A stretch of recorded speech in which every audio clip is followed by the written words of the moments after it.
So not only is this like the fourth time Disney revealed their first openly gay character in a movie, but his queerness is once again limited in ways that doesn't require the studio to feel like they need to edit any of his scenes out in order for the film to do well at international box office sales.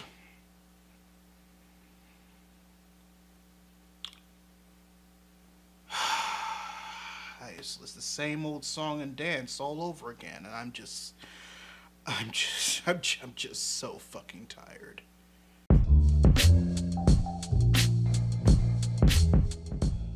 I'm not gonna lie, readers, I was not expecting the movie I ended up getting when I watched Disney's Cruella.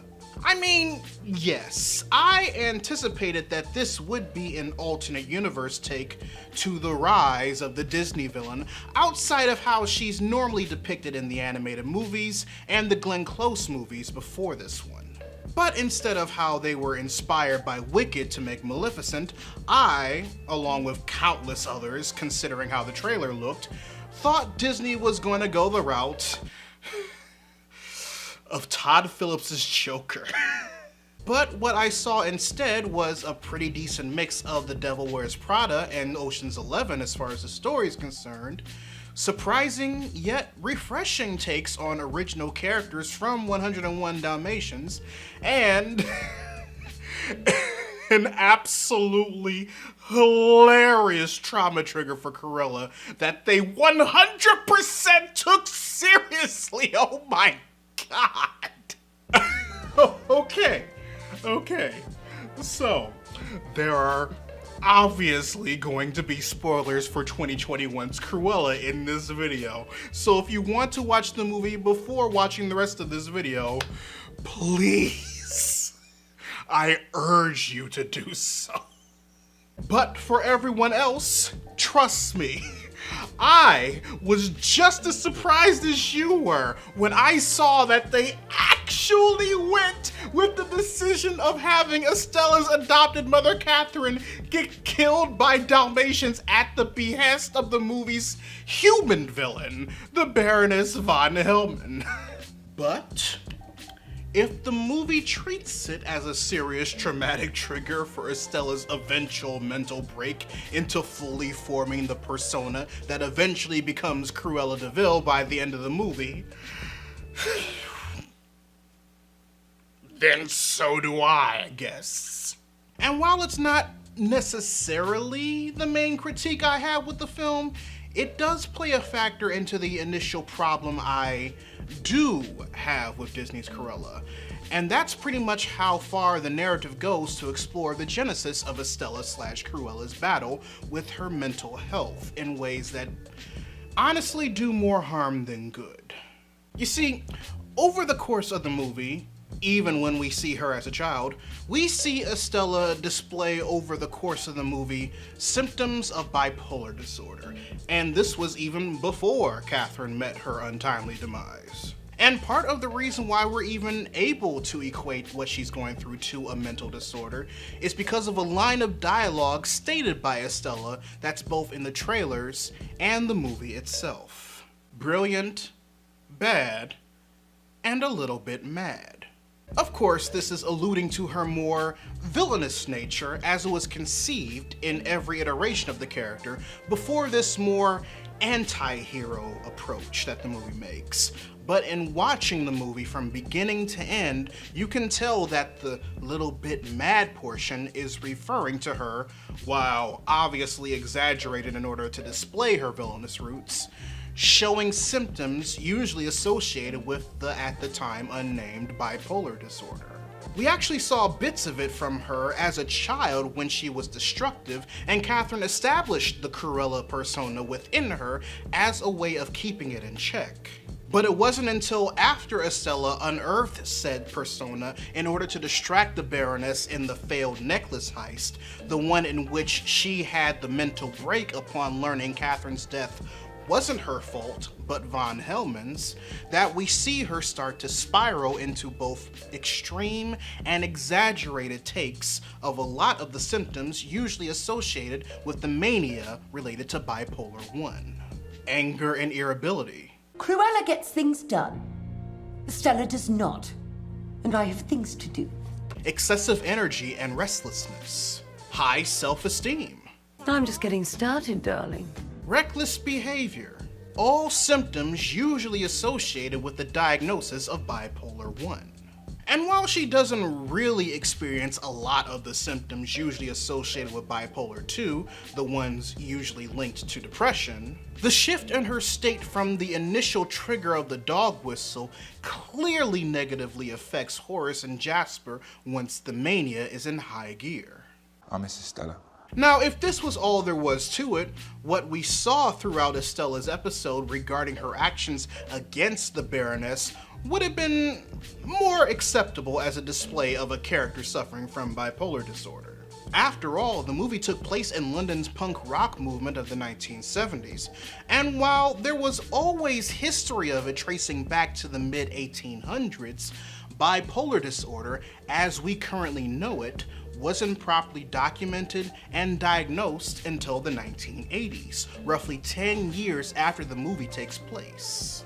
Plus, we have to keep in mind that this is an AU telling of an origin story for what is traditionally known as a Disney villain. The only traces of depression they were probably ever going to properly feature regarding bipolar 2 were the ones that would make her appear sympathetic near the beginning of the film. Symptoms like low self-esteem, which, to be fair, is a trademark feel-bad trait most protagonists have in stories like this nowadays. Then we get a chance to see the true colors of the Baroness, played brilliantly by Emma Thompson channeling her inner Meryl Streep. We love to see it.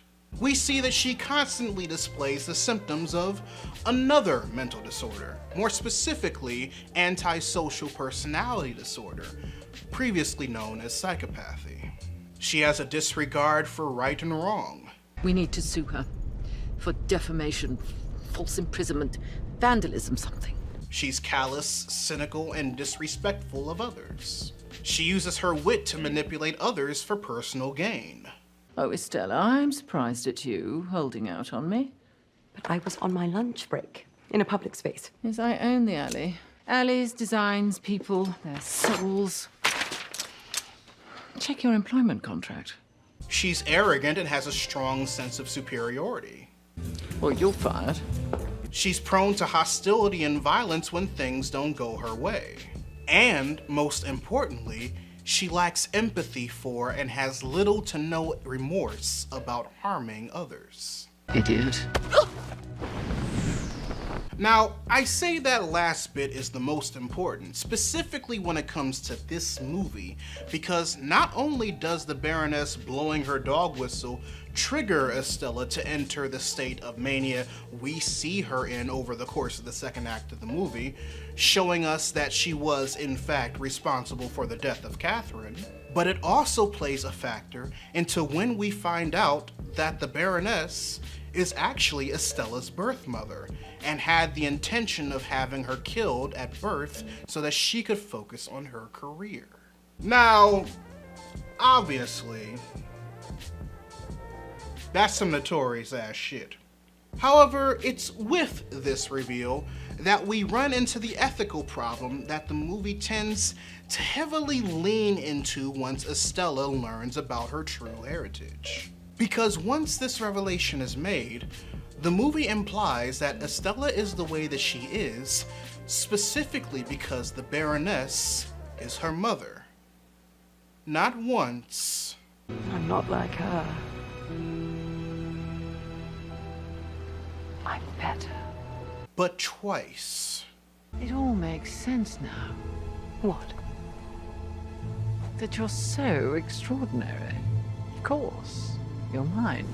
Now, the reason why this is possibly problematic is because while it has been proven that many mental illnesses are hereditary, such as autism and ADHD, mental disorders like schizophrenia and bipolar disorder are a different matter most of the time.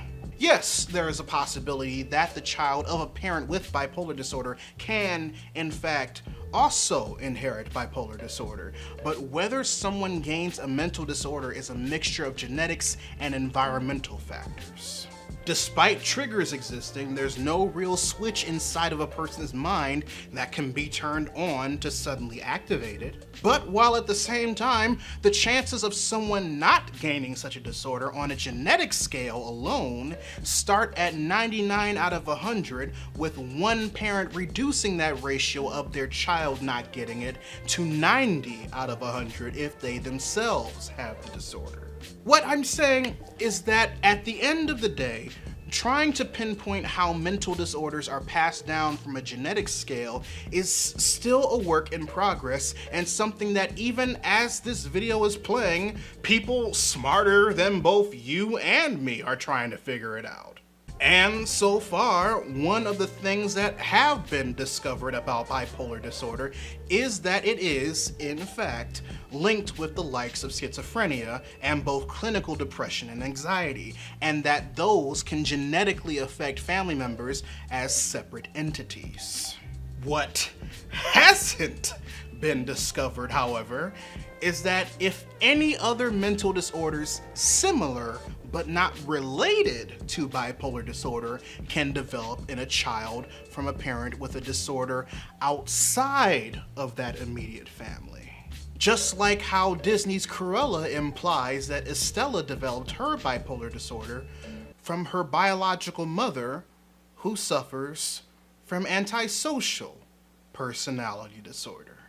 And there within lies the problem with Disney's Cruella and how it handles this topic. The science, as of right now, does not back up the claim the movie is making regarding the role genetics play in mental disorders. And for a movie like Cruella to imply the case it's making, even to show a link between Estella and the Baroness's mental state other than just being her birth mother, is not only highly irresponsible regarding the credibilities we've made regarding breaking through the barriers of mental health, but let's just be real, it's also low-key subconsciously sexist. How is it sexist? Because it feeds into the patriarchal excuses men have regarding women as a whole being mentally and emotionally unstable. Men who purposely stereotype against women of a specific ethnicity or culture, or lazily claim that certain women they've experienced are the way that they are because their mother is/was crazy. Now, does the connection between Cruella and the Baroness make for a compelling plot about revenge? Absolutely. Does that make it right to treat a mental disorder as such in order to obtain it?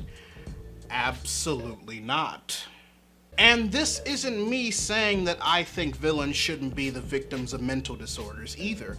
This is me saying that if you're going to go that angle, then you need to be responsible and do the appropriate amount of research in order for it to be properly depicted.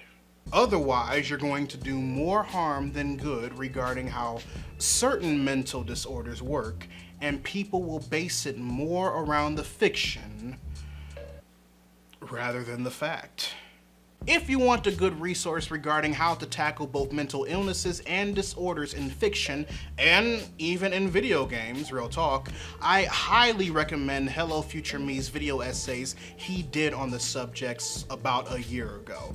I'll have links to both of the videos in the description box down below.